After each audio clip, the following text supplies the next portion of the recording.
dans cet esprit de service après-vente, de problèmes complexes qui associent d'abord des décisions interdisciplinaires, on a des expériences comme celle de Clermont-Ferrand qu'on va voir ensemble.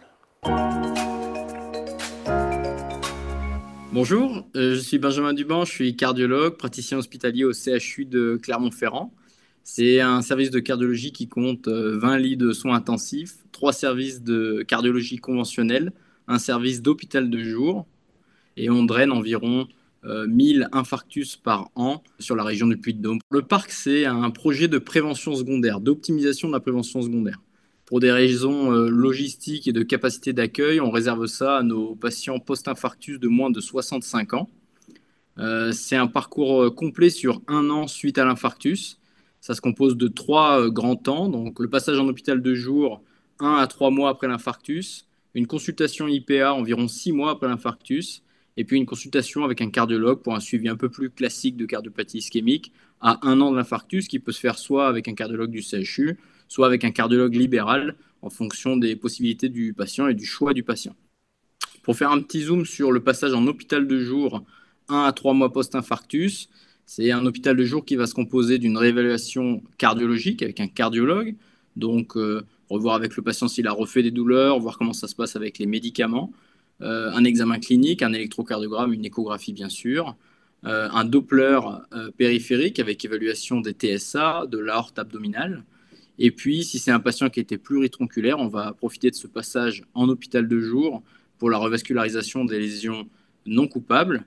Et bien sûr, c'est une prise en charge pluridisciplinaire. Donc le patient, il va aussi revoir la diététicienne, l'addictologue pour les fumeurs, le diabétologue pour les diabétiques. Ça fait depuis 2023 qu'on a mis en place le parc. On a inclus environ 300 patients pendant cette durée. Les enseignements, c'est que c'est des patients assez hétérogènes. On a des patients qui ont plutôt bien compris ce qui leur arrive, qui ont bien intégré les médicaments dans leur vie de tous les jours, qui ont repris leur activité physique et professionnelle. Mais c'est aussi des patients, notamment quand ils ne sont pas allés en réadaptation cardiaque, qui n'ont pas tout à fait saisi le problème, qui parfois ont arrêté leur traitement pour une raison inconnue, ou qui ont des pathologies surajoutées qu'on va découvrir, notamment des atteintes des carotides qu'on va découvrir au cours du passage en hôpital de jour. Pour nous, les perspectives, c'est éventuellement, si on arrive à agrandir l'hôpital de jour, d'accueillir plus de monde pour la prévention secondaire, pour le post-infarctus, soit immédiat, soit même les cardiopathies ischémiques chroniques. Et puis, c'est de mettre de manière plus systématique ce passage en réadaptation cardiovasculaire, parce qu'on se rend bien compte que ça bénéficie énormément aux patients, et puis ça fait partie des recommandations internationales. Alors Florence, un commentaire Alors c'est une prise en charge optimale, idéale, si je puis dire.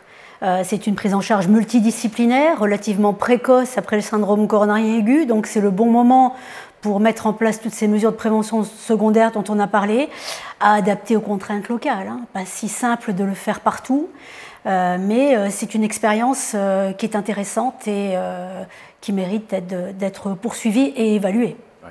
François ? Tout à fait. Et ça, c'est un parcours, il y en a d'autres. Je pense qu'il faut adapter localement et essayer effectivement de savoir sur l'année quelles sont les étapes indispensables, quand est-ce qu'on doit faire quoi. Et voilà, il y a un temps pour les antiplaquettaires, un temps pour d'autres médicaments, un temps pour certains suivis. Et donc ça, c'est pas trop dans les recommandations et c'est à nous de le mettre en place. Puis un temps pour la réadaptation quand on peut l'avoir. Bien sûr.